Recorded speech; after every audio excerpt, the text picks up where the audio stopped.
am na loo xam ni ku ko xamul mënuloo ko wax. moo tax bu ñu jëlee lanoo tudde uluhiyatul bast nga xam ni mooy côté yàlla bi nga xam ni ñu ko xam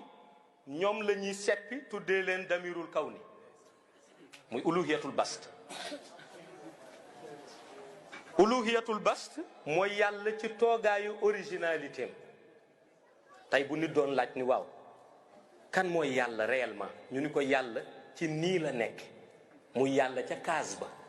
fa mu nekk comme xayma kaas la. wax naa ni ñett ko mës teg bët muy Mawlaay Cheikh Ahmad Tijaan yonent bi xutbul aqtaabul kabir ñi ci des gis nañ ko waaye photom lañu gis. bare na nitu yàlla yi ñu ko gis de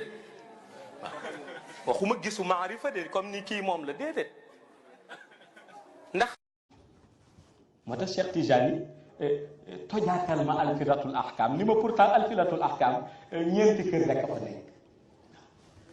ñeenti kër a nekk ci biir alfilatul ahkam monde bi ñuy wax yàlla léegi réer na kenn mënatu ko gis Cheikh nee na ñeenti kër a fa nekk benn bi mooy alwasiatul mu'zila mooy kër gi yàlla dëkk